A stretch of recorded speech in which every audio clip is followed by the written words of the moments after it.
Hello बच्चों, नमस्कार। मैं प्रतीक यादव मैं आज आपके सामने लेकर आया हूं ओम का नियम। ये मोस्ट इम्पॉर्टेंट टॉपिक है बच्चों। ये पूछा जाता है हर साल।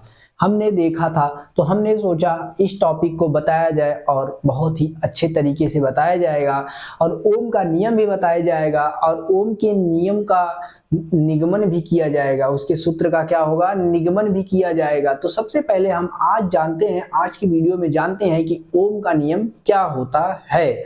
तो बच्चों ध्यान से देखो क्या बोलता है ओम का नियम। जॉर्ज साइमन ओम के अनुसार, यानी जॉर्ज साइमन ओम क्या थे, एक वैज्ञानिक थे बच्चों। उन्होंने क्या कहा कि जॉर्ज साइमन के अनुसार यदि किसी चालक की भौतिक अवस्थाएं, यानी मान लो बच्चों ये क्या है, ये एक चालक है। क्या है, मान लो ये क्या है बच्चों, ये चालक है। क्या है, चालक। ये चालक है और बोल रहा है, अब ध्यान से देखो, चालक चालक। अब देखो क्या बोल रहा है कि जॉर्ज साइमन ओम के अनुसार यदि किसी चालक की भौतिक अवस्थाएं, यानी कोई चालक है, उस चालक की भौतिक अवस्थाएं, उस चालक की भौतिक अवस्थाएं क्या होगी बच्चों, ताप, दाब, लंबाई, ये सब क्या है, ये सब भौतिक अवस्थाएं हैं।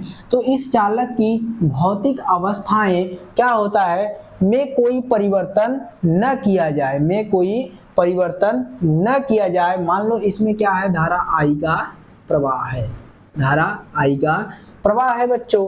और इस पे क्या हो रहा है, अब ध्यान से देखो, इसमें कोई परिवर्तन न किया जाए तो चालक के सिरों के बीच, ये चालक है, ये चालक है, चालक के सिरों के बीच विभवांतर उसमें प्रवाहित धारा के समानुपाती होता है।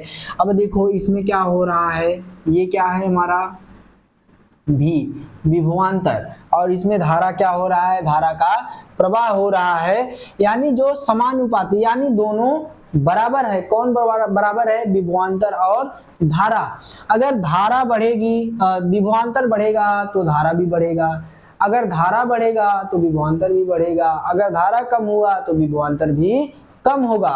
तो बच्चों ध्यान से देखो क्या कहता है कि जॉर्ज साइमन ओम के अनुसार किसी चालक की भौतिक अवस्थाएं, मान लो बच्चों ये चालक है, चालक की भौतिक अवस्थाएं जैसे क्या, ताप, दाब, लंबाई में कोई परिवर्तन न किया जाए, इसमें कोई परिवर्तन न किया जाए तो चालक के सिरों के बीच, ये चालक है और चालक के एक सिरा ये है, एक सिरा ये है, इन चालक के सिरों के बीच विभवांतर उसमें धारा के समानुपाती होता है। यानी जो विभवांतर प्रवाह होगा वो धारा के बराबर होगा। कैसे होगा बच्चों, ध्यान से देखो, अगर क्या होगा, अगर धारा बढ़ेगा तो क्या होगा, विभवांतर भी बढ़ेगा। अब देखो बच्चों, अगर विभवांतर कम हुआ, क्या, अगर विभवांतर कम हुआ तो धारा भी हमारा क्या होगा, कम होगा। ये विभवांतर कम हुआ तो धारा भी कम होगा। यानी समानुपाती, यानी क्या, बराबर। ये जो विभवांतर है और ये जो धारा है, ये दोनों हमेशा बराबर रहती हैं। आप इसे समझने के लिए क्या करें, जैसे मान लो आप अपने घर में स्टेबलाइजर देखें, उसमें क्या होता है, जैसे ही हम विभवांतर को बढ़ाते हैं, वोल्टेज को बढ़ाते हैं बच्चों, तो क्या होती है, घर की लाइटें क्या होती हैं, तेज जलने लगती हैं। यानी हम इधर अगर वोल्टेज बढ़ाएंगे, विभवांतर बढ़ाएंगे तो उधर धारा भी बढ़ेगा। अगर धारा कम होगा तो विभवांतर भी कम होगा। कभी कभी आप कहते हैं कि वोल्टेज बहुत कम है, वोल्टेज बहुत कम है, यानी क्या, धारा बहुत कम है। तो क्या होगा, जो हमारा वोल्टेज है, विभवांतर है, विभवांतर को अगर हम बढ़ाएंगे तो हमारा धारा भी बढ़ेगा। अगर धारा कम होगा तो विभवांतर भी कम होगा। यानी ये क्या है, एक दूसरे के समानुपाती हैं। अब इसका फॉर्मूला क्या बनता है बच्चों, इसका फॉर्मूला बनता है हमारा भी समानुपाती आई। क्या बनता है, भी समानुपाती आई बनता है बच्चों। जब विभवांतर बढ़ेगा तो धारा भी बढ़ेगा, जब धारा कम होगा तो विभवांतर भी कम होगा बच्चों। अब ध्यान से देखो, जब इसको हटाएंगे हम, समानुपाती को हटाएंगे तो क्या लग जाएगा, हमारा आर लग जाएगा। क्या लग जाएगा बच्चों, आर लग जाएगा। तब हमारा क्या हो जाएगा, भी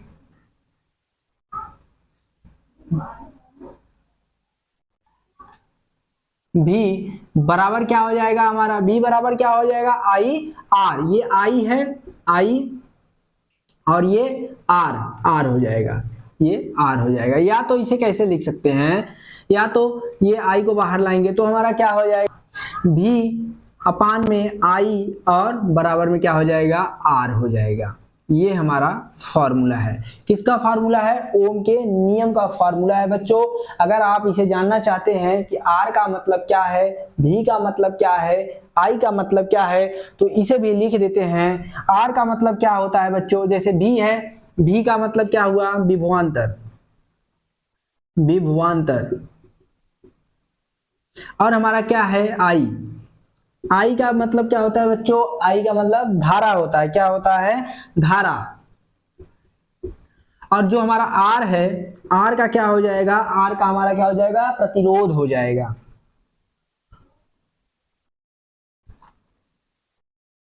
तो बच्चों ओम का नियम आपको समझ में आया होगा।